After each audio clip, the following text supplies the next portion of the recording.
ಹೊನ್ನಾಳಿ ರಸ್ತೆ ಅಗಲೀಕರಣ ಆಗಬೇಕಂತೇಳಿ ಈ ಹಿಂದೆ 2016-17ರಲ್ಲಿ ಎಸ್ಟಿಮೇಟ್ ಆಗಿ ಆಗಿತ್ತು. 2019ರಲ್ಲಿ ಯಡಿಯೂರಪ್ಪನವರು ಮುಖ್ಯಮಂತ್ರಿ ಆಗಿದ್ದಂಥ ಸಂದರ್ಭದಲ್ಲಿ ನಮ್ಮ ಉದಾಸಿಯವರು ಅವ್ರ ಮೇಲೆ ಸಹ ಒತ್ತಡ ತಂದು ಹಿಂದೆ ಎಸ್ಟಿಮೇಟ್ ಆಗಿತ್ತು, ಹಣ ಮಂಜೂರಾಗಿಲ್ಲ. ನಮ್ಮ ಅವಧಿಯಲ್ಲಿ ಹಣವನ್ನು ಮಂಜೂರು ಮಾಡಿಸಿದ್ವಿ.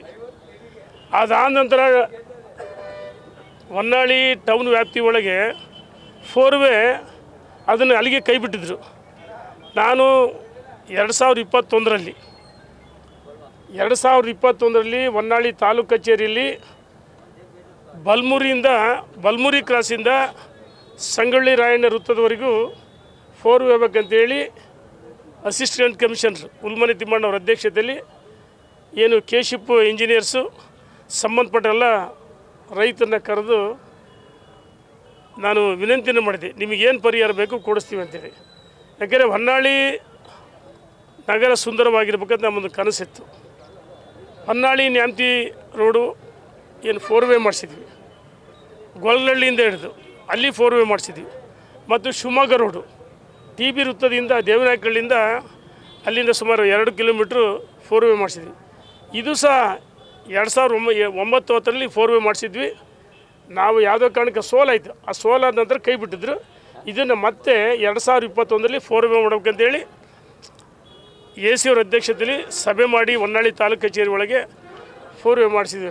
ಆದರೆ ಎಲ್ಲ ಒಂದು ಕಡೆ ಏನು ಹೊನ್ನಾಳಿ ನಗರ ಪ್ರಾರಂಭ ಬಲ್ಮುರಿಯಿಂದ ಕೈ ಬಿಟ್ಟಿದ್ದಾರೆ. ಹೊನ್ನಾಳಿ ನಗರ ಯಾವ ದೇವಸ್ಥಾನಪ್ಪ ಅದು? ಮಾತೆಂಗಮ್ಮ ದೇವಸ್ಥಾನದಿಂದ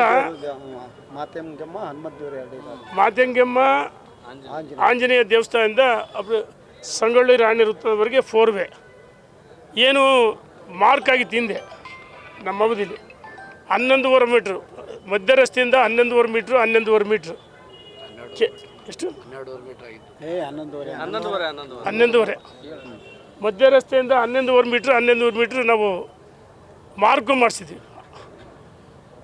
ನಾವು ಹೇಳೋದಷ್ಟೇ, ಇಲ್ಲಿ ರಾಜಕಾರಣ ಬೇಡ ನಮಗೆ. ನನಗೆ ರಾಜಕೀಯನೇ ಬೇಕಾಗಿಲ್ಲ.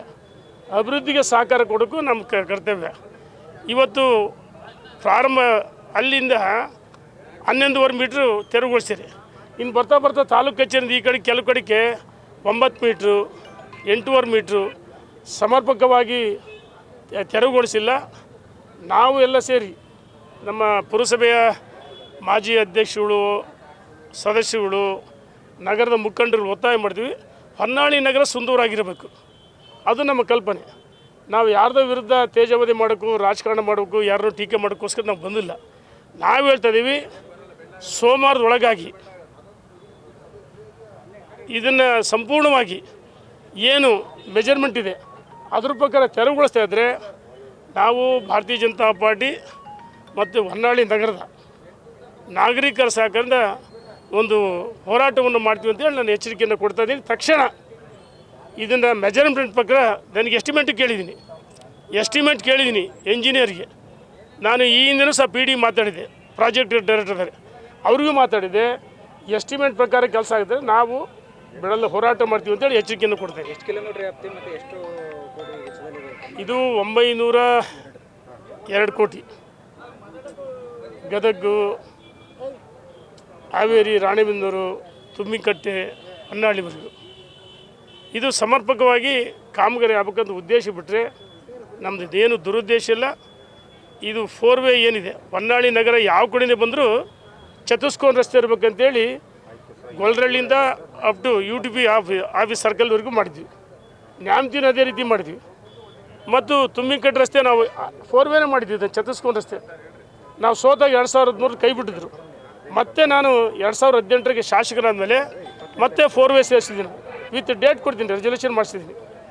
ಮತ್ತು ಏನು ಶಿವಮೊಗ್ಗ ರಸ್ತೆ ಅಲ್ಲಿ ಸಹ ಚತುಷ್ಕೋನ ರಸ್ತೆ ಆಗಬೇಕು. ಹೊನ್ನಾಳಿ ನಗರಕ್ಕೆ ಯಾವ ಕಡೆಯಿಂದ ಬಂದರೂ ಚತುಷ್ಕೋನ ರಸ್ತೆ ಆಗಬೇಕಂತೇಳಿ ಆ ಭಾಗನೂ ಸಹ ನಾವು ಅದನ್ನು ಯಡಿಯೂರಪ್ಪನಿದ್ದಾಗ ಸುಮಾರು 7 ಕೋಟಿ ರೂಪಾಯಿ ಅಲ್ಲಿ ಮಾಡಿಸಿದ್ವಿ.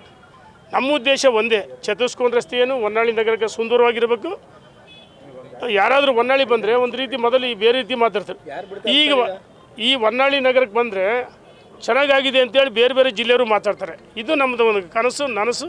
ನನಸು ಮಾಡೋಕ್ಕೋಸ್ಕರ ನಾವು ಹೋರಾಟವನ್ನು ಮಾಡ್ತೀವಿ. ಅಲ್ಲ, ಅಂಗಡಿ ಮಾಲೀಕರು ಬಿಡ್ತಾ ಇಲ್ವಾ ಹೊಡೆಯೋಕ್ಕೆ? ಯಾರು ಬಿಡ್ತಾ ಇಲ್ಲ? ನೋಡಿ, ನಾನು ಹೇಳ್ತೇನೆ, ನಾನು ಅಂಗಡಿ ಮಾಲೀಕರು ಯಾರ ವಿರುದ್ಧ ಅಲ್ಲ. ನಾವು ಸಂಬಂಧಪಟ್ಟ ಅಧಿಕಾರಿಗಳಿಗೆ ಮಾತಾಡಿದ್ದೀನಿ. ಸಂಬಂಧಪಟ್ಟ ಅಧಿಕಾರಿಗಳು ಮಾತಾಡಿ ಹಿಂದೆ ಏನು ಮಾರ್ಕ್ ಮಾಡಿದ್ರು ಅದ್ರ ಪ್ರಕಾರ ತೆರವುಗೊಳಿಸ್ಬೇಕಂದ್ರೆ ನಮ್ಮದು ಬೇಡಿಕೆ. ಮಾರ್ಕ್ ಪ್ರಕಾರ ತೆರವುಗೊಳಿಸಿದಾರೆ ಸರ್? ಕೇಸ್ ಮಾಡಿಲ್ವಾ? ಮಾಡಿಲ್ಲ. ಸೈಜ್ ಎಷ್ಟು? ಒಂದು ನೋಡಿ, ಸೈಜ್ ಎಷ್ಟಿದೆ ಸರ್? 11.5 ಕೆಲವು ಕಡೆಗೆ 9 ಮೀಟ್ರು. ಯಾರು ರಾಜಕೀಯ ಪ್ರಭಾವ ಇರುತ್ತೆ, ಒತ್ತಡ ಇರುತ್ತೆ, ಅವ್ರ ಕಡೆ ಕಡಿಮೆ.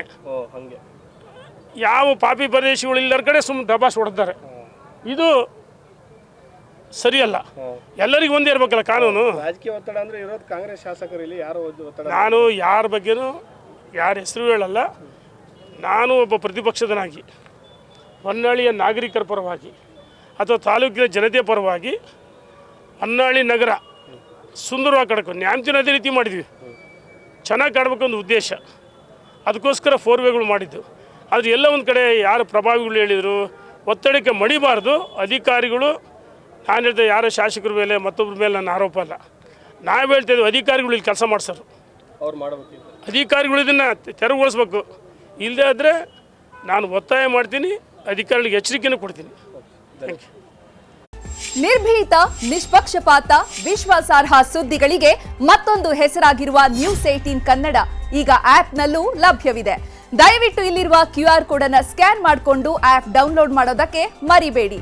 ನಿಮ್ಮ ಬೆಂಬಲ ಹೀಗೆ ಸದಾ ನಮ್ಮೊಂದಿಗಿರಲಿ. ಧನ್ಯವಾದ.